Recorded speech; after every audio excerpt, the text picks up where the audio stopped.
2026 की राजनीति, अखिलेश यादव बनाम सीएम योगी, सत्ता की सबसे बड़ी जंग। साल 2026 की शुरुआत होते ही उत्तर प्रदेश की राजनीति में हलचल तेज हो चुकी है। सत्ता के गलियारों से लेकर गांव की चौपाल तक, सोशल मीडिया से लेकर संसद के बयान तक, हर जगह एक ही चर्चा है, योगी आदित्यनाथ बनाम अखिलेश यादव। यह जंग सिर्फ दो नेताओं के बीच नहीं, बल्कि दो सोच, दो रास्तों और दो भविष्यों की तस्वीरों के बीच है। 2024 के लोकसभा चुनाव के बाद बदले राजनीतिक समीकरणों ने 2026 की विधानसभा राजनीति को और ज्यादा विस्फोटक बना दिया है। जनता सवाल पूछ रही है, विपक्ष हमला बोल रहा है और सत्ता अपनी उपलब्धियों को ढाल बनाकर मैदान में डटी हुई है।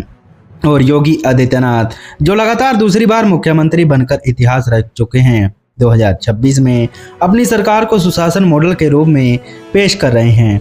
उनके भाषणों में कानून व्यवस्था, बुलडोजर एक्शन, माफिया मुक्ति, यूपी, धार्मिक, पर्यटन और निवेश का जिक्र प्रमुख है। दूसरी तरफ अखिलेश यादव हैं, जो समाजवादी पार्टी को फिर से सत्ता में लाने के लिए पूरी ताकत झोंक चुके हैं। वे योगी सरकार पर तानाशाही, बेरोजगारी, महंगाई, किसानों की अनदेखी और फर्जी एनकाउंटर जैसे गंभीर आरोप लगा रहे हैं। 2026 की राजनीति इसलिए भी खास है क्योंकि यह चुनाव सिर्फ सरकार बदलने का नहीं, बल्कि राजनीतिक दिशा तय करने का चुनाव माना जा रहा है। योगी आदित्यनाथ के लिए यह चुनाव उनके राष्ट्रीय कद को और मजबूत करने का मौका है। वहीं अखिलेश यादव के लिए यह करो या मरो जैसी स्थिति बन चुका है। समाजवादी पार्टी के भीतर संगठनात्मक बदलाव, नए चेहरे और पीडीए, पिछड़ा, दलित, अल्पसंख्यक फार्मूले को और धार दी जा रही है। योगी सरकार अपने 9 साल के कार्यकाल को जनता के सामने रख रही है।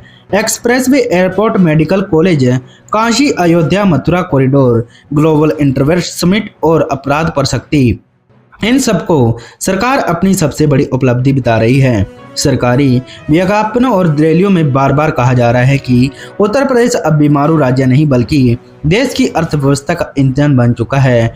योगी आदित्यनाथ मंच से साफ कहते हैं, जो यूपी को फिर से जंगल राज में ले जाना चाहते हैं, उन्हें जनता माफ नहीं करेगी। अखिलेश यादव इसी बयान को हथियार बनाकर पलटवार करते हैं। वे कहते हैं कि योगी सरकार विकास नहीं बल्कि डर की राजनीति कर रही है। सत्ता प्रमुख हर रैली में बेरोजगारी के आंकड़े, पेपर लीक, किसानों की आत्महत्या और महंगाई का मुद्दा उठाते हैं। अखिलेश का आरोप है कि बड़े उद्योगपतियों को फायदा पहुंचाया जा रहा है, जबकि आम युवा नौकरी के लिए भटक रहा है। यह भी कहते हैं कि एक्सप्रेसवे और एयरपोर्ट पर सिर्फ पोस्टर में अच्छे लगते हैं, जमीनी हकीकत में गांव आज भी बदहाल है। 2026 की राजनीति में जातीय समीकरण एक बार फिर केंद्र में है। अखिलेश यादव पीडीए कार्ड को और आक्रामक तरीके से खेल रहे हैं। पिछले वर्ग, दलित और अल्पसंख्यक वोट बैंक को एकजुट करने की कोशिश तेज हो चुकी है। सपा की बैठकों में साफ कहा जा रहा है कि अगर पीडीए एकजुट हो गया तो सत्ता में वापसी तय है। दूसरी तरफ भाजपा हिंदुत्व, राष्ट्रवाद और विकास के मिश्रण से सामाजिक संतुलन साधने की रणनीति पर काम कर रही है। योगी आदित्यनाथ की छवि एक सख्त प्रशासन